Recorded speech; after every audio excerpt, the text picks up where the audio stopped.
I've come to realize that it's one thing knowing what to do, and another thing actually doing what you know you should do. These are two different things. One of our problems in life is it's not that we don't know what to do. We know, but we don't do what we know we should do.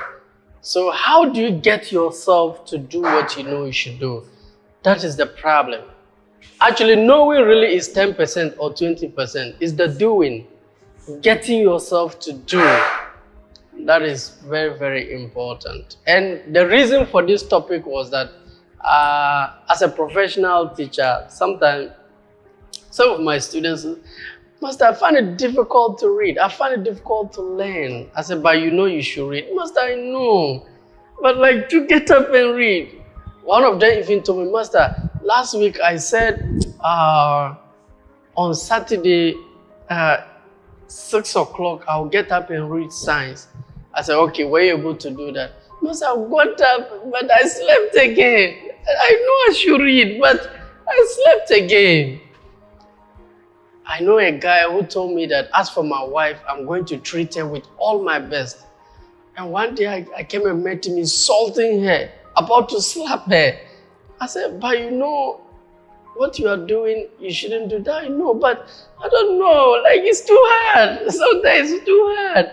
And I know ladies who told, I'm going to keep myself, I won't allow any man to take advantage of me. But before you realize, another man took advantage of you. A guy would, I'm going to commit to study. I'm going to take this thing seriously. And after 2-3 days, he become reluctant. So it's like we decide this is what we want to do. Then something will crop up. You make your plans and something will just come and hit everything. So today, I felt like then instead of teaching people what they should do, why not teaching how to get them to do what they know they should do? So that is the basis for this topic. The first one is to know the difference between these two categories of people. We have two types of people in life. We have people who are waiting to feel like it before they will do it. And we have those who do it even if they don't feel like it. There are people who are waiting to feel like it before they do it. And there are those who do it even if they don't feel like it. They do it, then they feel like it. And the issue is that all those who are waiting to feel like it before they will do it, they will fail. Because you can't trust your feelings. Even just this morning, your feelings keep on changing. So if you are waiting to feel like it before you start something, that's a serious problem. The issue is not about doing what you feel like. Do what is required. Do what is required. When was that? I think that was last few weeks. I got annoyed. I got angry. I didn't feel like doing something for my wife. I didn't feel like it. I don't feel like doing it. Then I picked my book and I was reading, and there was a particular chapter there. It said, do what is required to sustain your marriage, not what you feel. Do what is required. And he said that when an action doesn't come easily for you, that is true love. Everybody can love you when they feel like it. Can you love me when you don't feel like it? Don't do what you feel like, do what is required. Everybody can learn when you are in the mood. Learning in the mood. You can read for 5 hours because you feel like it. Days you don't feel like it and you still get up and read even 1 hour or even 30 minutes, even 20 minutes, even 5 minutes. You are more significant, closer to your goal than somebody who is waiting to feel like it. So I want you to understand these are the two categories of people. So know which one you belong to. Are you those who are waiting to feel like it before you do something, or are you those who do it even if you don't feel like it? Children do things when they feel like it. As for children, they act by feeling. But the issue is that some people grow into adulthood, but they still act like children. So he's grown, but the childish is still in him. When I was a child, I thought like a child. I behaved like a child. I talk like a child. I think like a child. I walk like a child. When I became a man, I think like a man. I dress like a man. I act like a man. Growth must go like that. Don't become a man or a woman and start acting childish. There's another categories of people: starters, quitters, and finishers. Starters and quitters. We have people, they only start things. They never finish. They start things. They will start something. Within some short period of time, they will dump it and pick another one, start again. We call them starters. They start things. They love to start things, but they never end it. So you ask him, so what are you doing? I did this, I did this, I did it. So which one are you able to finish? Well, I have like 13 of them. I've not yet finished, but I'm starting them. He loves to start. If you are a starter, this is going to be very hard for you. You do a lot and achieve nothing in life. You see yourself, you are very busy, you are doing a lot of things, but there's no result. Now we have quitters too. They start, they are 70% inside, then they will quit. Because it's either they don't feel like it or somebody will tell them something, then they will quit. These are quitters. These people can, you see, when you start something and quit, that thing you start, you quit that one too. Anything you quit to start, you quit that one too. And we have finishers. They will never start something until they finish it. These are those who achieve a lot. You will never see them doing a lot of things. When they pick one, they focus, discipline until they finish it. Anything you can bring, they will tell you no. Before you can finish something, you must have discipline to say no. Not no to bad things, sometimes no to good things. I'll be happy to do it, but please let me finish this. Because if I don't finish this and I take this one, 80%, another thing will come. I'll stop this one too and pick that one too. Before you realize, you have choppy kind of things. And there's no progress in your life. Now, how do you get yourself to do what you know you should do? Number one, have a why. Have a why. Know your why. Your mom counts on you. Your dad counts on you. Your spouse counts on you. Your grandpa counts on you. Your younger ones count on you. There's somebody who look up to you. Because of what you are not doing, these are the people that are suffering. So if you don't even do for yourself, at least do because of somebody. And this is the example I've been given. I told a few of my students, this is a room. My bag is inside. I ask you, go inside and bring me that bag. I'll give you 50 cedi. Won't you do it? You will do it. Assuming that same room catch fire, serious fire, and I ask you, go inside and bring me the bag, would you do it? Okay, I increase it to 100 cedi. Would you do it? 200 cedi. Would you do it? Now, assuming it's no more the bag, it's your mother inside, would you go? They say yes. Now, how come the same room, the same fire, my bag, you said no, you will not go inside? The same fire, the same room, your mother, you go inside. What's the difference? It's the why. I know some people, they'll walk through fire if it is their children. I know people, like, they will get up and do things if it is their woman. I know people, for themselves, they will not do it. But if it is their children, if it is their woman, if it is their man, if it is their mother, if it is their father. So find your why. What is your why?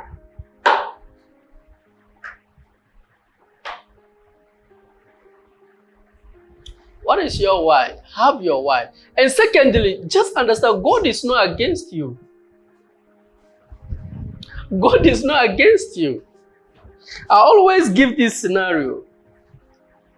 This laptop is manufactured by Dell. Do they want it to fail? This phone is manufactured by Samsung, do they want it to fail? This camera is manufactured by Canon, do they want it to fail? Who manufactured you? Does he want you to fail? Really, God is not against you. When you succeed, it makes God happy. God wants to see you succeed. Is there anybody in this room who wants somebody to fail? Here. Akubar Ataba, somebody should fail. Is there somebody there? You see, our mind have a way of tricking us. Who wants you to fail? The fight really is between God and Satan. It has nothing to do with you. God created you. God created Satan and said that all the angels should bow before you. All of them bow. Satan said, I will not bow. Then God said, you are arrogant, and sack him. And he said he will also deal with what God has created. And God said, we shall see. You, what's your problem? Yours is to worship God. If you worship God, God will take care of Satan for you. You see, the problem in that you refuse to worship God, trying to fight Satan. You can't fight Satan. Satan knows your weak point. The hardest person to fight in life is somebody who knows your weak point. He will hit you in your finances, then he will hit in your health, then he will hit you in your relationship, then he will knock you down. You don't fight Satan. You don't fight Satan. Akala Yama. Yours is to worship God. So it's very, very important. Now, this is the most important part, potential. All of you say potential. Potential. Potential. Potential. You see, all of you here are potential. If I held a seed, Bambra, if I held a seed and I ask you, what is this? You will tell me a seed. But that's not a seed. That's not true. That's not a seed. That's a forest. Trapped in that seed, there's a tree. That tree has fruits with seeds. Those seeds has trees, fruits with seeds. Those also seeds has trees, fruits with seeds. So what you saw, that's not all that there's. That's a potential. Potential is who you are, but no one knows you yet. N'Golo Kante 2009, he was a potential. So for me, sugar cane koya unkwaka chan training. Oka kobo, oka bunshao. He was only a potential. Potential is how far you can go in life, but no one knows. Be careful the people you are undermining. Are you God? I know who created the person. On which basis are you saying Okumar Bukata? On which basis? On which basis? Why look at this man, Omar Bukata?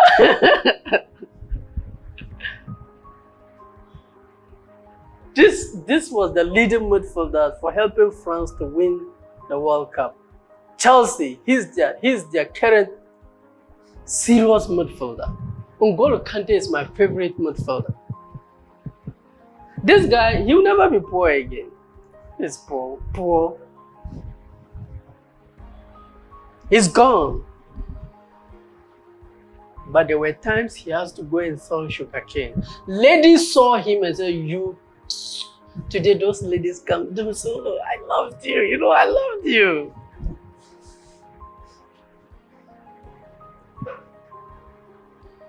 The people who used to say, Akumar Bukata, now they see, Mampumi, Amar Bukata, bam, you'll be very useful.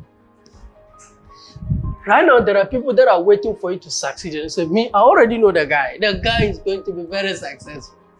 There are people waiting for that. And now that you're suffering, they won't see you. You just become champion. I already knew that guy. The Shelbu could do, the day they just gave birth to the guy. I just know this guy. He'll be successful. Another thing is finance. I would like to touch on the finance.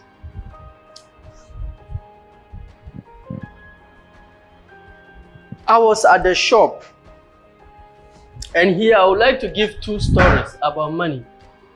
I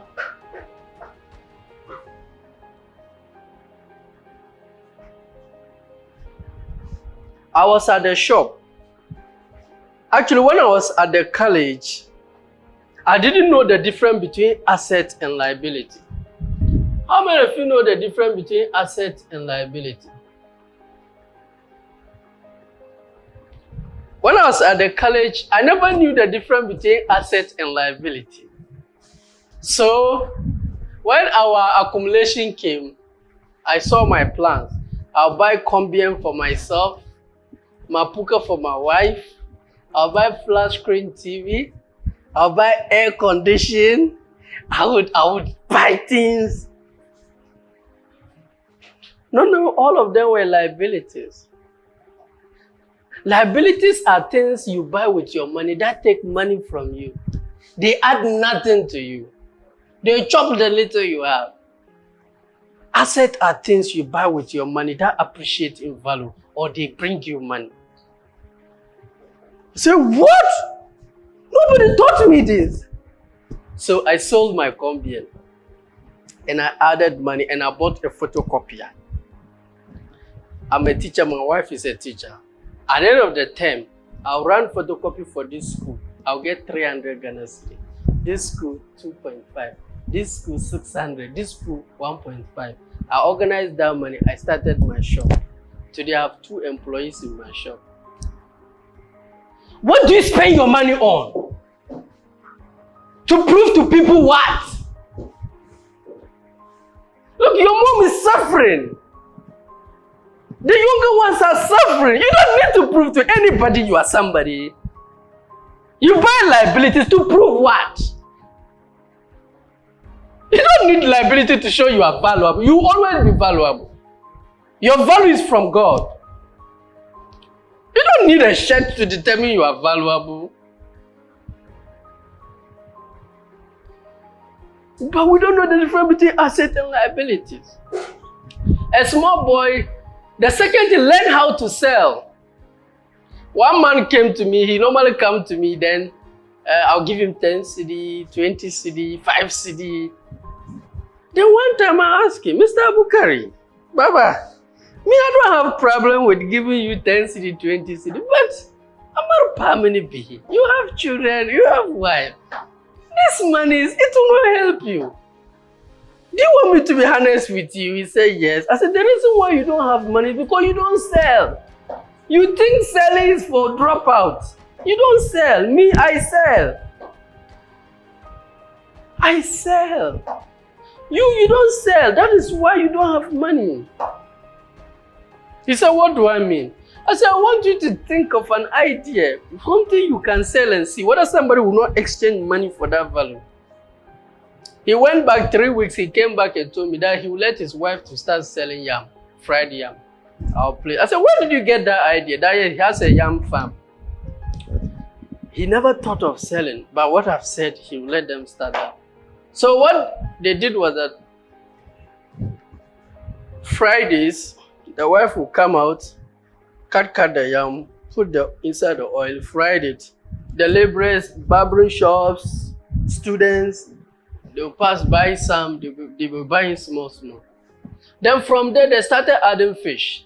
Then they start adding beans. Then they start adding cocoa, plantain. Today, as I'm speaking, Friday, if you come and see the queue on the yam sale, you'll be shocked. I can't remember the last time this guy came to me for money. You are poor because you sell nothing. People say Aliko Dangote is rich. Is he a buyer or a seller? Wumpini Agrochemical is rich. Is he a buyer or a seller? Show me a seller and I'll show you a rich man. You are poor because you sell nothing. You want me to just see you? Oh, you are just a fine boy, but your mother is poor. You don't have anything. Come and take this money. You are joking. Find out what I want and sell it to me. I'll give you my money and take that value. There's another young boy, Slipper, I call him Slipper Story. He came to my shop. Master, I want to buy this slipper. I said, that's good. It was Salah day. I said, that's okay. That is what I do. I sell slippers in my shop. He said, how much? I said, it's 14 cedi. He gave me the money. When I collected the money was full of coins. I said, Nene, where did you get this money? He said, actually, there was a day I was passing with my mother. And I saw the slipper and I told my mother I needed it. And my mother said she doesn't have money. And I also knew Salah day when all my colleagues were wearing nice slippers last Salah day. And I didn't wear some. I felt bad. Some of the children said they will not allow me to play with them. They were going for Salah jams. I have nothing. So I said I will never allow that to happen to me. So anytime she gave me chop money, I will save some.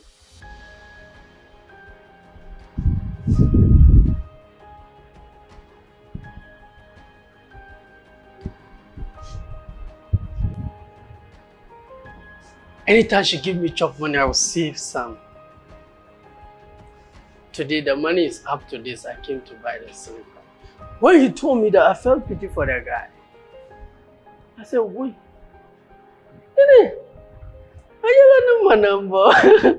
So I didn't know what I should teach him a lesson or I should give him the slipper free. I was just sitting and someone said, teach this guy a lesson.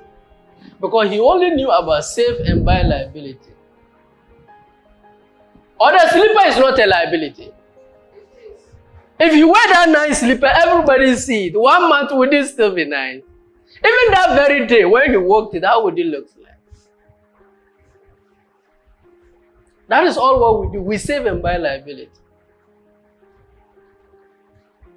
So I said, no, I won't let this guy spend his money like that. So I told him, so among your colleagues, when they get their money, Barakah Salah money from their mothers, fathers, aunties, uncle, what do they do with the money?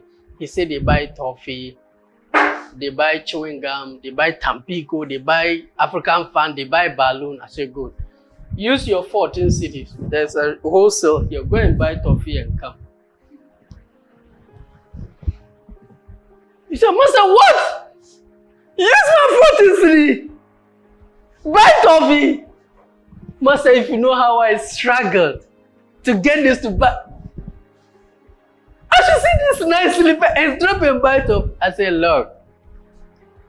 I said, go and buy the toffee. But you said there's market for the toffee. Your friends want it. They say, go and buy the toffee. He went and bought the toffee and came. I said, go and sell it to your friends. He went and sold it to them. When he came by, he had 30 cedi. I collected all the 30 cedi. And I gave him the slipper. Plus 16 cedi. As his entry. He was shocked. I came with 14 cedi to buy a slipper. Now I'm going with 16 cedi plus the slipper. Most of us, when we get money, what do we do with it? We buy liabilities. Especially ladies. She saved when Amaria Sunday wedding. She can buy that one. Yeah. Me, I like the guys. Me, I like this jeans. Me, I like this phone. There's something God said. God said, love people. And use things. And we say, no, God, we are going to love things and use people. Naturally, we don't love people anymore. We love things. We only use people. One lady told me, Mr. Yunus, he used me. The guy used me. I said, but you also used him. No, I didn't use him. I loved him. I said, look, be frank. You used the guy. No, me. I was in love with him. I loved him. He used me. I said, no, we don't love people. We use people nowadays. I said, okay. How about this guy you said you don't like, but it's rather this guy you want. This guy you say you use you. Yeah, this guy, me, I don't like him. It's this guy I loved. I said, this guy you love, he has car. He has his own house. He He has money, he buys it. Are you sure it's not the money? No, it's not the money. It's him I want. I said, okay. So let's assume I remove him out and I pick this broke guy you said inside there and would you want this guy or not? She was quiet. I said, you also used him. So he used you. So we used each other. Don't tell me you loved him. You used him and he used you. MP want to be MP. They say, okay, who are the people I need to use to get what I want? So, okay, get a small boy. There was one Metro Mass case, they catch somebody, human parts. Okay, he want money. Okay, if he get the money, what would he buy with the money? Things. So it's things he loved. But God said, love people and use things. We said, Lala, we are going to love things and use people. If you joke because of Android phone, a lady can slap you. A guy can kill a lady because of money. And what would he use the money to buy? He loved things. And one funny thing is that we came here empty, we'll go back empty.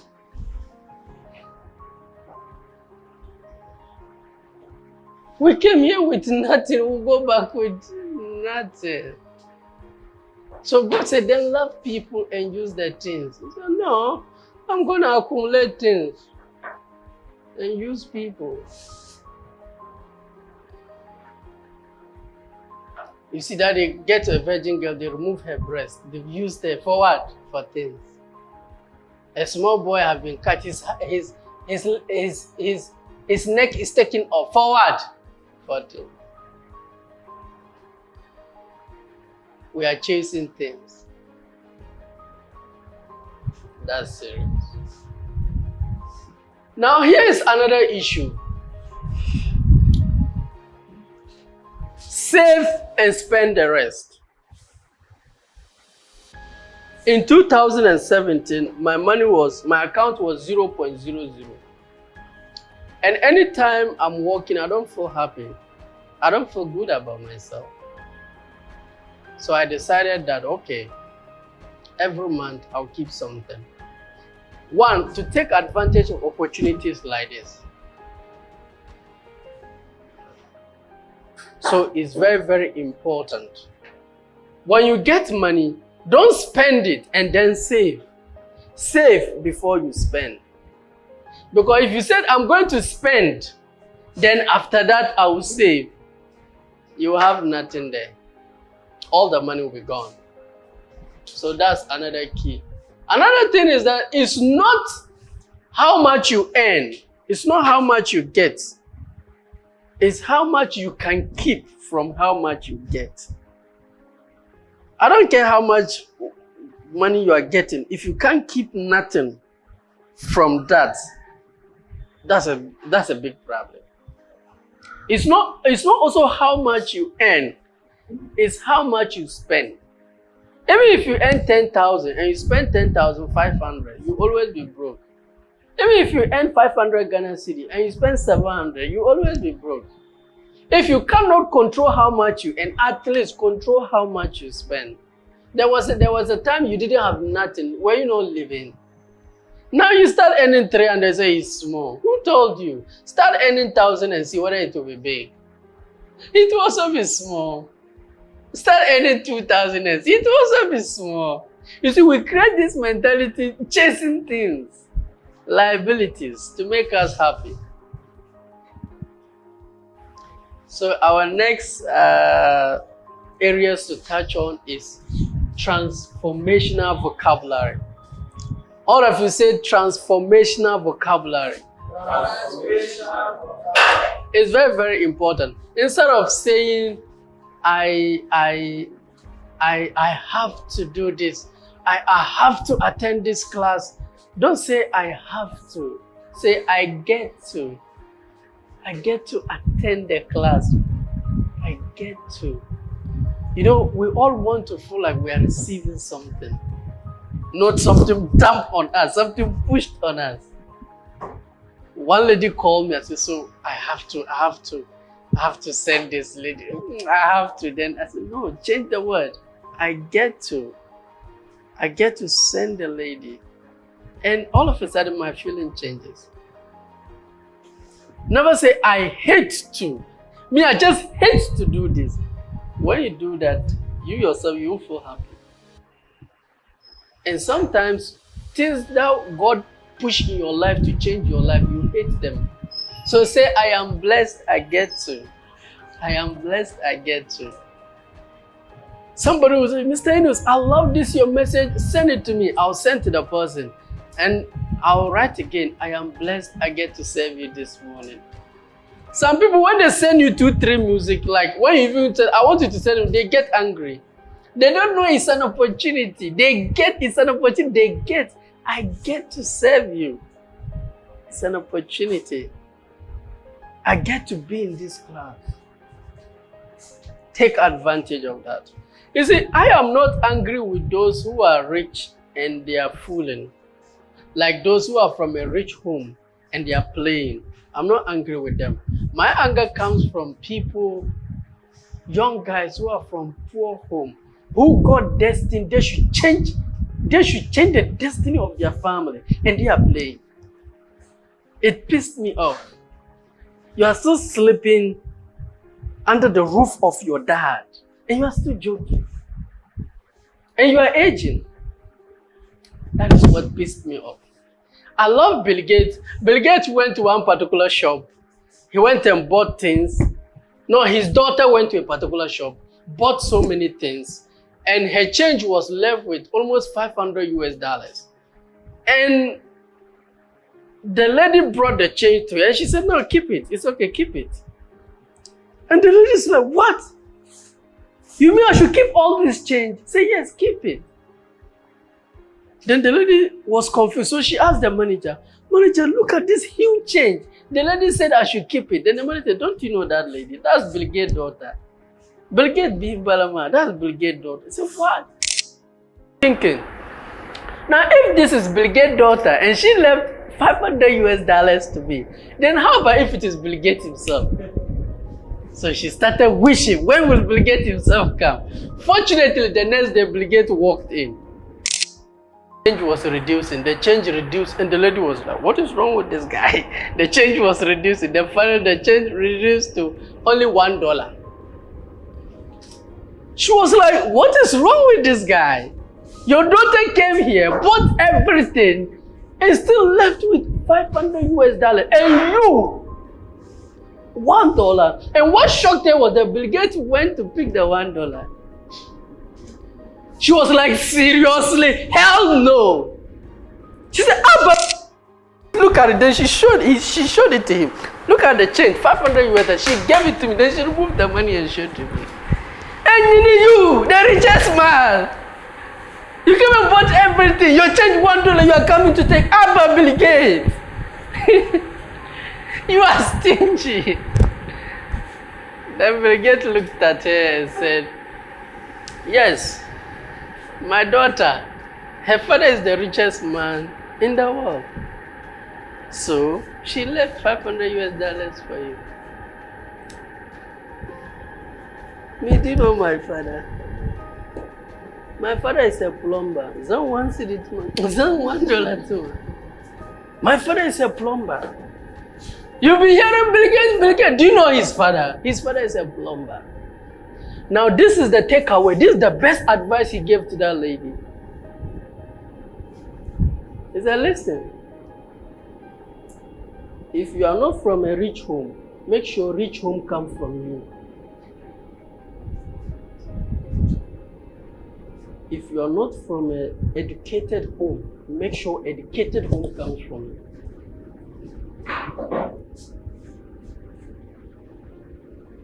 What pissed me off, most of you are from a very bad home. And what others are doing, you're also doing. Forgetting that when they fall, they have people to get there, but when you fall, it's a different game altogether. Please, when you come into a class like this, don't forget where you are coming from. There are people that look up to you. People count on you. Stop comparing your life with others.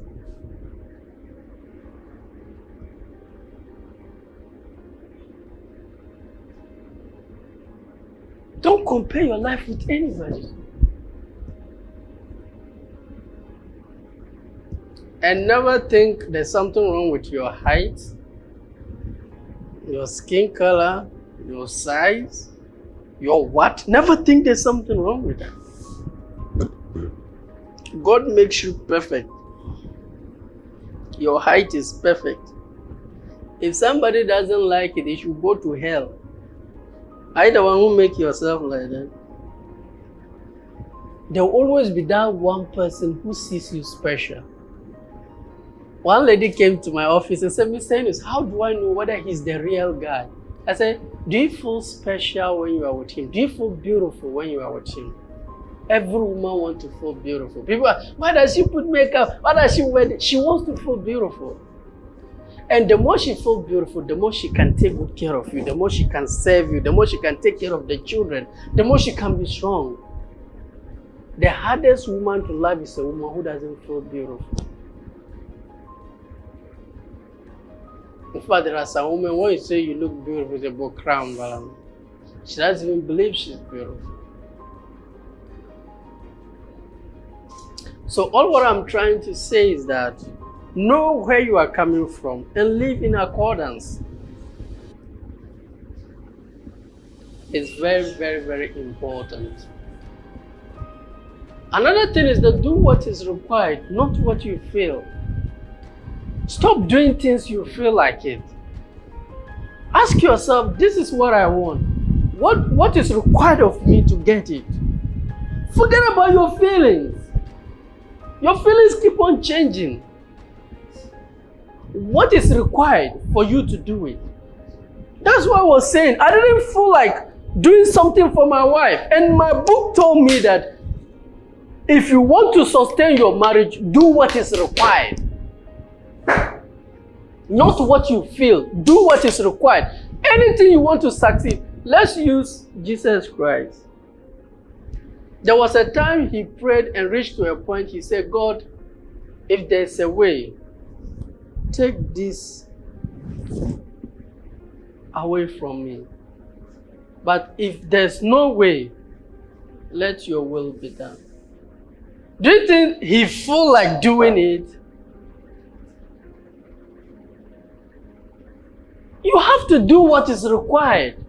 At a particular time in your life, you have to stop dwelling your feelings. Let me tell you, your feelings are the collections of your past. What you saw when you were growing up, how people treat you, how you feel when you were growing up, what you hear when you grew up, that combined to become feelings in you. So if you are acting in your feeling, you are repeating the past. Hey, me, I don't want to be like my father. Then don't act in your feelings, because your feelings is a record of what your father has done to you. So if you are acting based on your feeling, you repeat what your father did. You repeat what your mother did. Your feelings are past. Your past stored in you as a feeling. So sometimes do this, but your body is used to something. But why do I feel like being with this lady? No, she's familiar with her past. So you go and be with somebody you don't want to be with. The person is maltreating you. But because that is something you feel when you were growing up.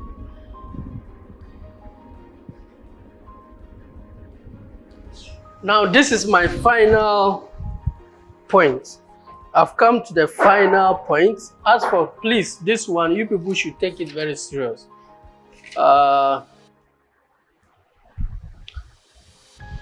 It's about if you define something you really want in your life, there are 6 things you must do to get that thing.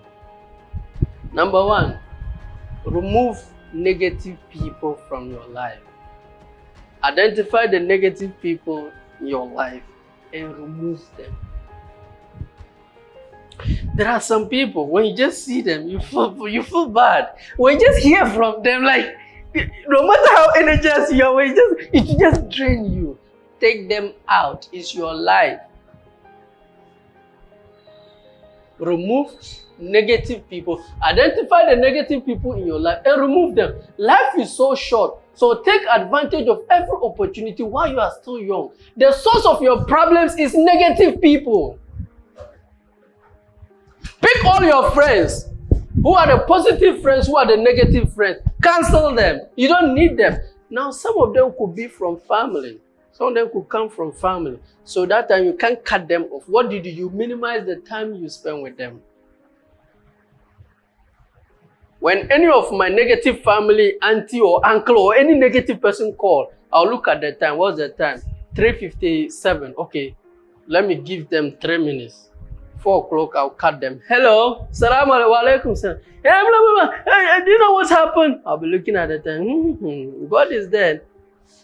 4 o'clock. Okay, salam alaikum, bye bye. I'll cut it off. I'm gone. I have so much in my head. Don't give me another drama. Njeli, stop tormenting me. It's your life. If you decide to destroy your life, don't come and destroy mine. Let me succeed and help people. First rule for success, identify all the negative people in your family, remove them. All the negative friends, remove them. Just get a list, write them. Abdul Fattah, Sharifa, Hamdallah, Karima. These are positive friends.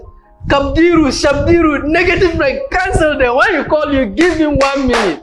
Hello, bye-bye, gone. Look, you'll be shocked when you remove negative people in your life, how happy your life will be. You are not yet rich. How happy your life will be. You are not yet, you see, there are some people, when you just see them, it reminds you how poor you are. And the whole day you'll be sad. I know one lady, she said that in the house, she bought a new dress. She was happy she wear it. She came out and saw one of her friends. She looked at her own. No, God, remove it.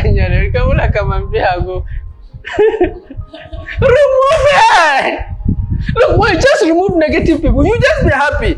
Like you have 4 cedi in your pocket and you are happy. And stop linking happiness to only money. Who told you rich people are happy? Like some poor people are more happier than rich people. You people don't know, right? So you think when you are rich, you are happy, right?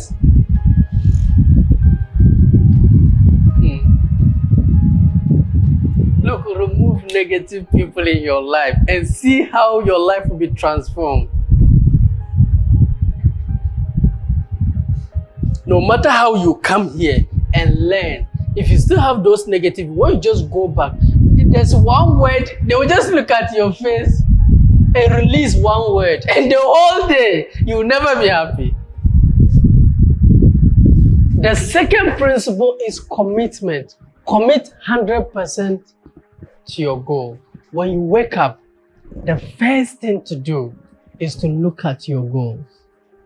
Don't listen to news. Don't listen to what somebody has to tell you. Look at your goals. And if you don't have a goal right now, set your goals. What are your relationship goals? How do you want to treat people? And how do you want people to treat you? What are things you are ready to tolerate from people? And what are things you are not willing to tolerate? What are your relationship goals? What are your financial goals? I want to make a lot of money. That's vague. What is a lot for you?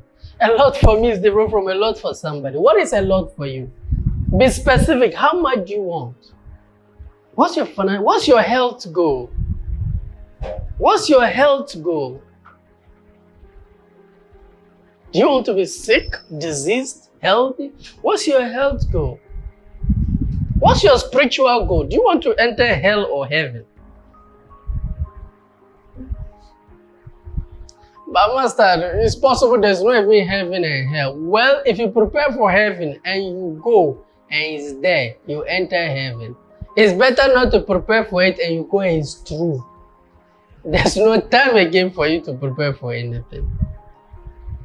What are your goals? When you enter my room, the first thing you see my goals. When I wake up, the first thing I look at is my goals. The last thing I look to sleep is not my girlfriend, it's not my wife, it's not anybody, it's my goals. No. Sometimes you need to learn to say no to good things, not only bad things. In order to stay focused, commit 100% to your goals. Because that is what will move you closer to where you are going. So what be? I mean, who do you want to be like?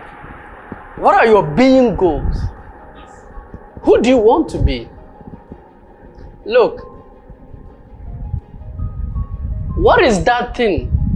If somebody needs, they look for you. That is who you are. If you don't have your being goal, you will not be useful. You just be a consumer. What is that thing? Immediately somebody needs it, it comes into their mind, they thought of you. What is your name? Hamza. What is that thing? Immediately I thought I need. The first thing that will come to is Hamza. If I said Michael Jordan, what comes to your mind?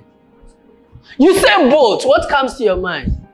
Lionel Messi, C. Ronaldo, what comes to your mind? Mark Zuckerberg, what comes to your mind? When they mention your name, what comes?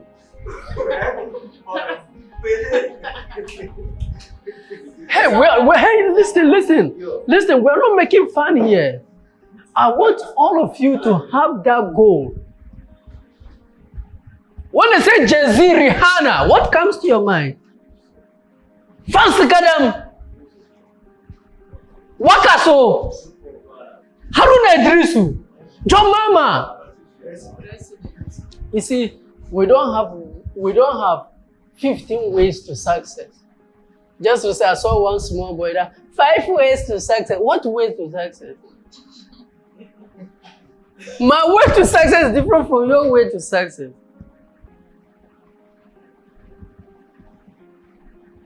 Is C. Ronaldo happier than Usain Bolt? Is C. Ronaldo happier than Bill Gates? Are they all doing the same way to become successful?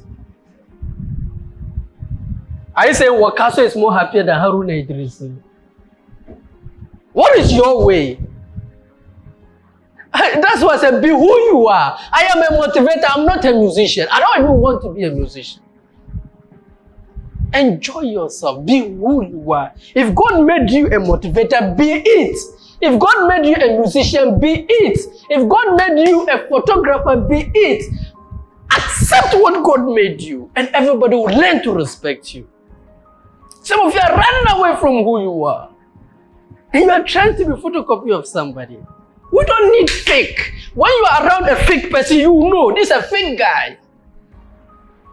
People don't want to hang around with fake people. You become photocopy. When you are not something and you are with others, if you are not made as a musician and you go and put yourself into music, everybody will know. When the real musicians come and they are playing, people listen. When your song doesn't look at that junkie, they off it. You piss people off. People know value.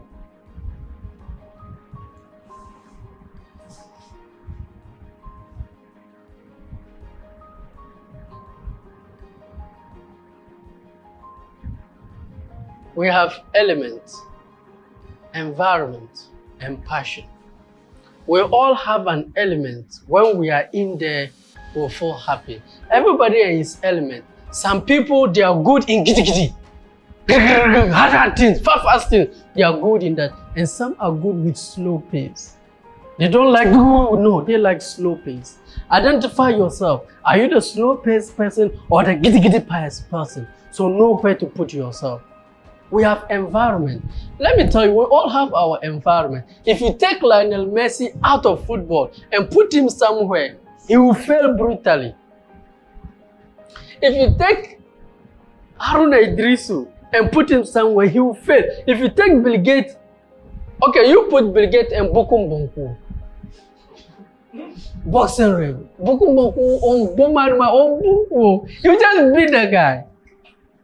We all have our environment. Let me tell you, the reason why people die and don't succeed is because they are in an environment that is not for them. If you unpick a fish, put that fish in a big house filled with air conditioning. There's the swimming pool. The chairs are good. There's car packed. The fish will die. That is not his environment. We are just like that. If you are not in your environment, everything pissed you off. You'll never feel good about yourself. You get up angry. You walk angry. What is your environment? Find your environment and see how you enjoy your life.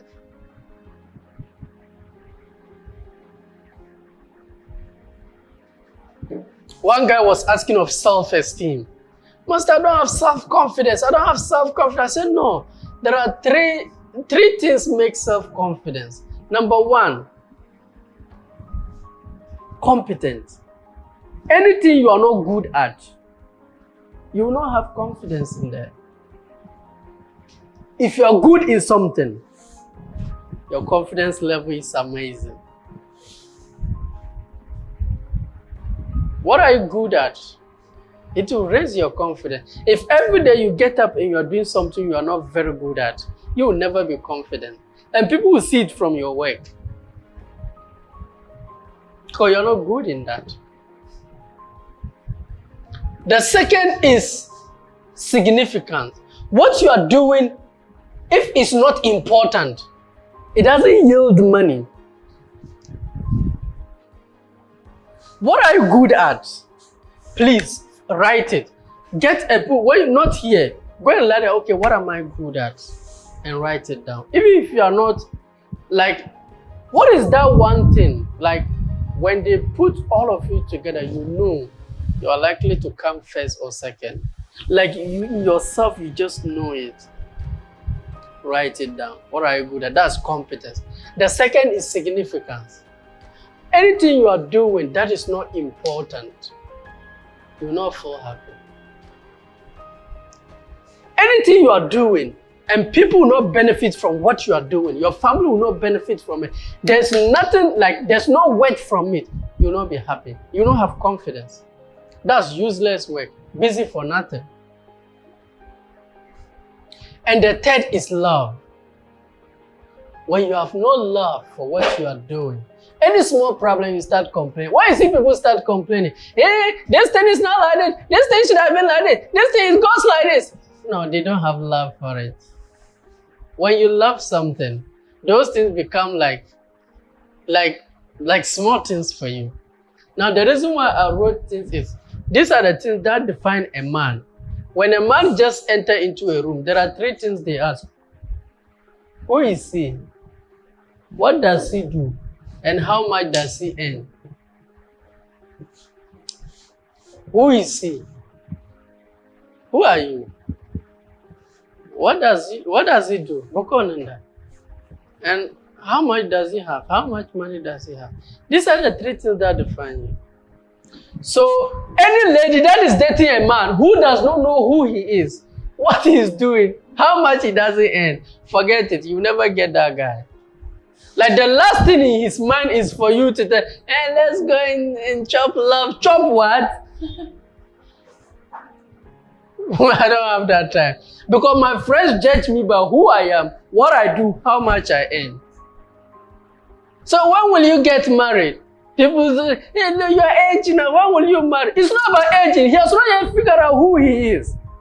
What he wants to do, how much he wants to earn. He has not yet figured that one out. This is more important. If a man doesn't have these things,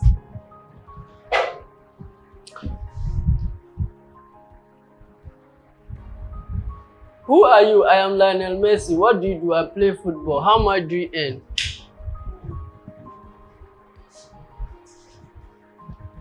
Who are you? I'm Usain Bolt. What do you do? I run. How much do you earn? Just fix it. Who are you? Put yourself there. What do you do? How much do you earn? If what you do and you earn nothing, And if you earn, but people don't know what you do, Chiruma Kadeni. Somebody say, "Can go kumaralaru, obutun to mashali." People, yeah, you piss people off. People want to know who you are, what you do, and how much you. That is all what people know. Anytime you see a lady look at you from top to down, she's asking, who is this guy? What does he do? How much does he earn? That's the 3 questions she finds out. Once she get that clock, so when are we going to get married? When are we going to get married? She clocked that. But if she doesn't know who you are, she doesn't know what you do, she doesn't know how much you earn, she'll be skeptical. This guy, Oboro use Mambalaba. You want to use me? I won't agree. You want to take advantage of me? I won't agree. Now, the 3rd point is stay humble. Stay humble. We live in a community, people hate progress. I don't care who you are. I don't care how much money you get. I don't care how happy you are. I don't care which family you are coming from. Stay humble. We live in a society, they hate progress. When God bless you with something, hide it. Stay humble. Be coachable. Don't be pride. Another thing is that God said, if you humble yourself, I'll raise you high. And God said, if you raise yourself high, I will let things happen to you that will bring you down. So why waste your energy fighting? Humble yourself. Whether you are from a rich home, humble yourself. Whether you have so much money, humble yourself. Whatever it is that is working for you, humble yourself. If you don't humble yourself, people who are supposed to help you will not help you. They will think this guy is too knowing. This guy, he already have. This guy, no. Humble yourself. Humble yourself. God loves people who humble themselves. You come to class, humble yourself to learn. Don't say, I hate to learn. Say, I get to learn. I am blessed, I get to learn today. This is what I've learned today. I am blessed, I get to learn this. I get to be Mr. Yunus. I am blessed, I get to meet Mr. Yunus. It will change how you feel then. I have to meet that man. That motivator, I just have to meet that guy. You won't feel it like, I get to meet Mr. Yunus today. I get to meet my student today. So change the way. Just stay humble. The 4th point is learn from all your mistakes. No matter how good you are, bad things will happen to you. Some people think bad things only happen to bad people. No. Good people even get so many bad things happening to them. So what did you learn from your mistakes? Ask yourself. I don't care who you are going through a trouble. And now we are going to solve it here together. I'm going to ask you 4 questions. Any problem you are facing, ask yourself this. Or anything you've gone through, anything that happened to you, ask yourself these 4 questions. Number 1, what have I learned from this? Or what can I learn from this? So I don't know what you are going through right now. I don't know what you are going through. Whether it's health, financial, relationship, spiritual, I don't know. Just ask yourself, what can I learn from this? What have I learned from this? The second question to ask yourself is, what have I learned about myself? What have I learned about myself? I think anytime this thing happened, this is how I feel. What have you learned about yourself? What did you do that contributed to that? What have I learned about myself? I think I was greedy. I think I was stingy. I think I was having so much expectations. I think I made a mistake. I shouldn't have done this. So what have I learned about myself? The 3rd question is, what have I learned about other people? And I always tell people, you are not stupid. You just trusted a wrong person. You are not stupid. You just trusted wrong people. If somebody has disappointed you, please don't think you are stupid. You are not stupid. You just trusted the wrong people. or wrong person. That is all. You are not, there's nothing wrong with you. You just trusted a wrong person. That's it. I think these are the four, that's the third question. Now the fourth question is, what would I do better next time? Okay, next time, what would I do better? What would I do better next time? Once you have this, it's better than beating. I'm stupid. I have to repeat it again. Why am I just foolish? Why are things like that? Why am I too like this? It will beat you, it will drain you, it will make you weak. What have I learned from this? What have I learned about myself? What have I learned about other people? And what would I do better next time? So learn from your mistake.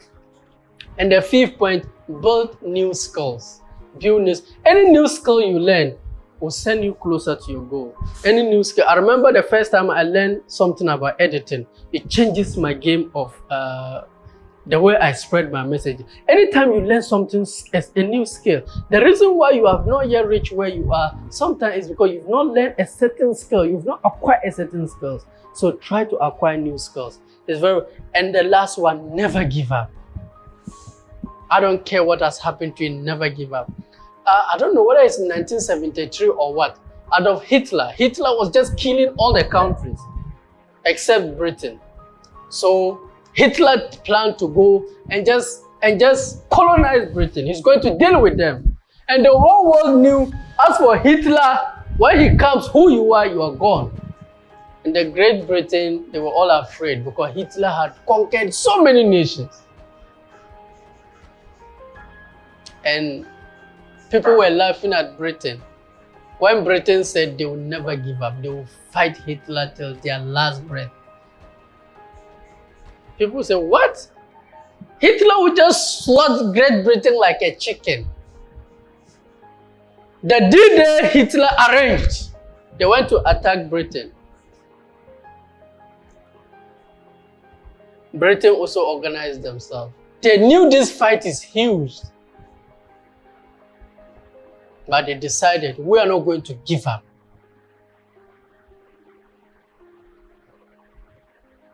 Then they went and fight Hitler.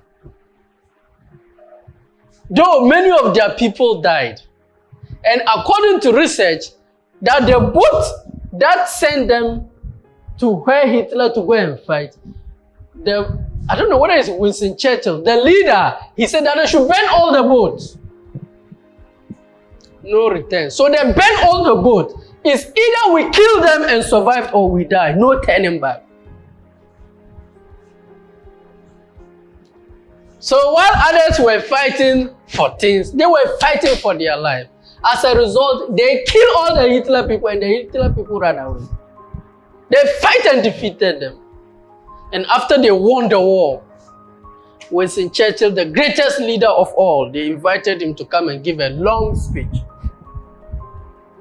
When he came, he just stood and just said these three words: never give up. Never give up. I don't know what is in your heart. I don't know who you want to be. I don't know who you want to be with. I don't know what exactly is in your heart. But I know we all have it. But God sent me here to tell you, never give up. Never give up. I've come to the end of my speech. And well known with this statement, status in the world is not defined by what work you do, but by how well you do it. It doesn't matter what you do. Whatever you do, give it your all. And everybody around you shall benefit from it. And be givers in life. Don't wait for people to show you love. Give love first.